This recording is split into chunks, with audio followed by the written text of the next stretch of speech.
ইউনূস সরকারের ভূমিকা সম্বন্ধে আমি আমি এটাই বলবো। আমি একটু অতীতে ফিরে যাই। আপনারা তো আমাদের মুক্তিযুদ্ধ সম্বন্ধে জানেন। বাংলাদেশের মুক্তিযুদ্ধ 1971 সালে যে আদর্শের ভিত্তিতে আমরা দেশ স্বাধীন করেছিলাম, সেই আদর্শ এখনো বজায় আছে এবং বিভিন্ন সরকার 1975 সালে বঙ্গবন্ধুকে নিহত করার পর, হত্যা করার পর এসছে, কিন্তু বাংলাদেশের ইতিহাস নিয়েও কেউ কিন্তু ওই ছিনিমিনি খেলেনি। কিন্তু ইউনূস সরকারের মাধ্যমে আমরা দেখতে পাচ্ছি কতগুলি পদক্ষেপ নেওয়া হচ্ছে।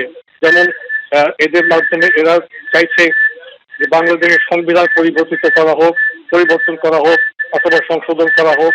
এবং গতকাল আমরা দেখেছি যে বেশ কয়েক বছর আগে আওয়ামী লীগ সময় যে জয় বাংলার স্লোগান, যেটা আমরা 71 থেকে দিয়ে আসছি, সেই স্লোগানটি জাতীয় স্লোগানে গ্রহণ করা হয়েছিল হাইকোর্টের মাধ্যমেই। এর মধ্যে ইউনূস সরকার আসার পরে যেটা করা হলো, একজন একটা রিট পিটিশন করেছেন যে জয় বাংলা স্লোগানটা স্থগিত করা হোক, এটা নাকি জাতীয় স্লোগান নয়। এটা এবং গতকাল বাংলাদেশের সুপ্রিম কোর্ট সেই যে হাইকোর্টের আদেশটা আওয়ামী লীগের আমলে যেটা ছিল জয় বাংলা আমাদের জাতীয় স্লোগান, সেই আদেশকে স্থগিত করেছে। যার ফলে বাংলাদেশে এখন খুব উত্তেজনা সোশ্যাল মিডিয়াতে এবং অন্যান্য ক্ষেত্রে আমরা দেখছি জয় বাংলার পক্ষে লক্ষ লক্ষ মানুষ তাদের বক্তব্য রাখছেন। তো এই আমাদের মোট কথা যেটা এখানে বলা যায় সেটা হচ্ছে এই বর্তমান সরকারের অধীনে, এই সরকার তো অনির্বাচিত সরকার এবং এই সরকারের সাংবিধানিক ভিত্তি নেই।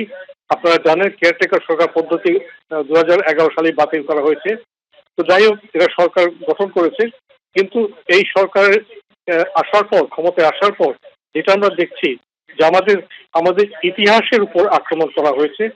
আমাদের যে মুক্তিযুদ্ধের ইতিহাস, এই জয় বাংলার কথা বললাম, মুক্তিযুদ্ধে যে 30 লক্ষ বাঙালি আত্মাহুতি দিয়েছেন, বঙ্গবন্ধুর অবদান, বঙ্গবন্ধুর জাতির জনক বঙ্গবন্ধু শেখ মুজিবুর রহমানের ছবি কিছুদিন আগে বঙ্গভবন, যেখানে আমাদের রাষ্ট্রপতি থাকেন, রাষ্ট্রপতির দপ্তর এবং নিবাস, সেখান থেকে নামানো হয়েছে। তো যার ফলে যেটা হচ্ছে আমরা দেখতে পাচ্ছি যে বাংলাদেশের ইতিহাসকে টেনে পেছনে নিয়ে যাওয়া হচ্ছে এবং আমাদের যে ঐতিহ্য, আমাদের যে সংস্কৃতি, আমাদের যে রাজনৈতিক ঐতিহ্য, সবকিছু এখন ভুলুণ্ঠিত করা হচ্ছে। কিন্তু তার ফলেও আমরা দেখছি যে বাঙালি জাতি কিন্তু বাঙালি জাতি গ্রহণ করছে না। এরা কিন্তু ফ্রিঞ্জ বেনিফিট, বাংলাদেশের যে সংখ্যাগুরু জনগণ, এরা কিন্তু যেমন ভারতের ভূমিকা 1971 সালে আমরা শ্রদ্ধা সহকারে স্বীকার করি এবং আমরা এটাও জানি 1971 সালের যুদ্ধে বাংলাদেশ না হলেও 17,000 থেকে 20,000 ভারতীয় সৈন্য প্রাণ দিয়েছেন বাংলাদেশের স্বাধীনতার জন্য। তো ভারতের সাথে যে আমাদের একটা সম্পর্ক, সেই সম্পর্ক ঠিক আছে, কিন্তু এরা যারা স্লোগান দিচ্ছে এখন, এসব ভারত বিরোধী কার্যকলাপে লিপ্ত আছেন। হ্যাঁ, ভারত এবং বাংলাদেশের বেশ কতগুলো সমস্যা আছে, ব্যবধান আছে, এটা আমরা অস্বীকার করবো না। কিন্তু এই যে কথাবার্তা বলা হচ্ছে ভারত বিরোধী স্লোগান, কলকাতাকে 4 দিনে দখল করবে, এগুলো কিন্তু হাস্যকর। এটা কিন্তু আমরা সবাই এগুলো হেসে উড়িয়ে দিচ্ছি। কিন্তু আমাদের মনে আছে পাকিস্তানি আমলে 1971 সালের আগে আমরা দেখেছি 1965 সালের যুদ্ধে এবং 1971 সালে পাকিস্তান ভারত যুদ্ধ যখন শুরু হয় 3রা ডিসেম্বর, তখন আমরা দেখেছি অনেক পাকিস্তানে একটা স্লোগান দিত যে তারা দিল্লি দখল করে নেবে। আবার এখন তারা এখানে ফ্রিঞ্জ এলিমেন্টস তাদের কথা বলছি, এরা বলছে কলকাতা দখল করে নেবে। এগুলো তো সিরিয়াস ব্যাপার না। এগুলো আমার মনে হয় যে আমাদের জনগণ তো এগুলো হেসে উড়ে দেখছেন, সরকারও এদেরকে সিরিয়াসলি দেখছেন না।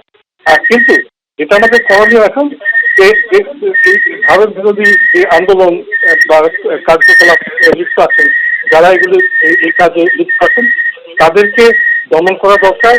একই সাথে আমাদের এটাও দেখতে হবে যে উভয় দেশে, বিশেষ করে পশ্চিমবঙ্গে এবং বাংলাদেশে যে উত্তেজনা, এই উত্তেজনা তো প্রশমন করতে হবে।